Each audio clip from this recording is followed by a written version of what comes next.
Break के बाद एक बार फिर से आपका इस्तकबाल करते हैं। साबिक DGP Jammu Kashmir doctor SP Vaid का कहना है कि हिंदुस्तान को तालिबान की सरगर्मियों पर नजर रखनी चाहिए। वैद ने कहा कि तालिबान के साबिक रिकॉर्ड्स को देखते हुए तमाम ममालिक को चाहिए कि अफगानिस्तान की सरजमीन को दहशतगर्दों का मरकज ना बनने दें। तालिबान की कश्मीर में मुमकिना मुदाखलत से मुतालिक एक सवाल के जवाब में वैद ने कहा कि किसी भी तरह की दहशतगर्दी से निपटने के लिए हिंदुस्तान तैयार है। कश्मीर के हालात पर क्या पड़ेगा इसका असर क्या पड़ेगा और क्या क्या तैयारियां करनी पड़ेंगी इसको जो तालिबान का, क्योंकि पहले भी हम देखते हैं कि बहुत सारे तालिबान के जो लोग हैं फाइटर्स वो यहाँ पे आए। तालिबान का जो पहला रिजम रहा उसका तजर्बा बहुत अच्छा भारत के लिए नहीं रहा। तब तक भारत पर इसका काफ़ी बुरा हमारा एक्सपीरियंस रहा, हमारा अनुभव रहा। वो इसलिए मैं कह रहा हूँ कि अगर आप वायलेंस का लेवल कश्मीर में देखें तो सबसे ज़्यादा पीक वायलेंस सभी पैरामीटर्स अगर आप देखें 2001 ईयर में सबसे ज़्यादा वायलेंस हुई। और उस अगर आप देखें 99 में जब कारगिल वार हुई तो आर्मी जब वहाँ चली गई कारगिल युद्ध के लिए तो बहुत सारे एरियाज़ में गैप आ गया, जिसकी वजह से फॉरेन टेररिस्ट काफ़ी मिकदार में अंदर घुसे, जिस वजह से बहुत अटैक्स, हाई प्रोफाइल अटैक्स हुए।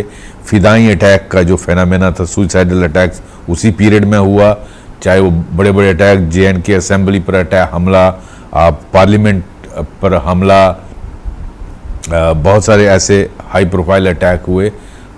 इवन कंधार उस पीरियड में हुआ जो हाईजैकिंग हुई।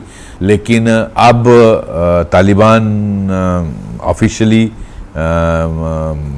जो हमारे उनसे राब्ता हमारे एम्बेसडर साहब का हुआ दोहा में, तो उनका कहना है कि वो भारत की सेंसिटिविटी का ध्यान रखेंगे।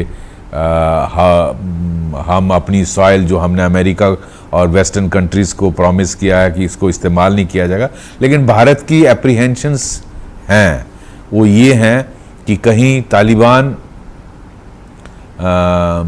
पहले की तरह ट्रेनिंग कैंप्स वहाँ पाकिस्तान से शिफ्ट होकर जो इस वक्त POK में या पाकिस्तान में हैं उनको अफ़गानिस्तान में शिफ्ट तो नहीं, क्योंकि पाकिस्तान पर FATF का प्रेशर है और उसको दुनिया को दिखाना है कि हम तो दुनिया को डॉज कैसे किया जाए कि हम तो कुछ बिल्कुल दूध के दूल्हे हुए हैं, हम ट्रेनिंग कैंप्स नहीं चलाते हैं, तो दूसरे कंट्री में चलते हैं और वहाँ टेररिस्ट ऑर्गेनाइजेशन चलाती हैं, तो वो एक एलिबाई पाकिस्तान को मिल जाएगी।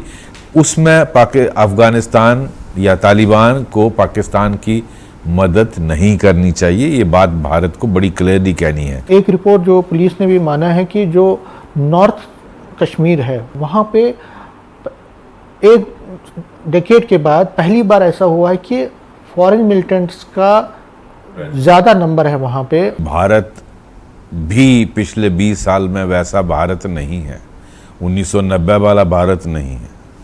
और उस वक्त बॉर्डर फेंसिंग नहीं था, उस वक्त high security surveillance equipment border पे नहीं थी, LOC IB पे नहीं थी।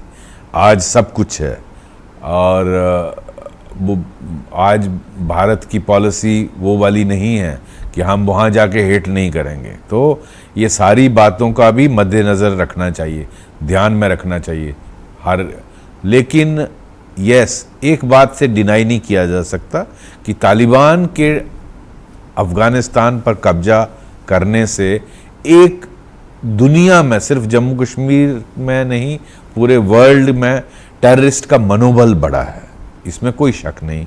वो भारत के लिए नहीं पूरी दुनिया के लिए डेंजरस है और वो अल्टीमेटली पूरी दुनिया को ख़राब करेगी। और उसका असर मैं ये भी बताना चाहूँगा कि पाकिस्तान पर भी पड़ेगा। कट्टरपंथीपन है, इससे फ़ायदा किसी को नहीं होगा, पूरी दुनिया को बर्बादी की तरफ ये ले जाएगा। अगर पाकिस्तान के लोग ये सोचते हैं कि जो शरिया अफ़गानिस्तान में लगेगी तो कल ये भी कॉल आएगी कि पाकिस्तान में क्यों नहीं लगी, और वहाँ के लोग क्या इसके लिए तैयार हैं, वहाँ की औरतें तैयार हैं इसके लिए। उधर LG के मुशीर फारूक खान ने कहा कि इन्हें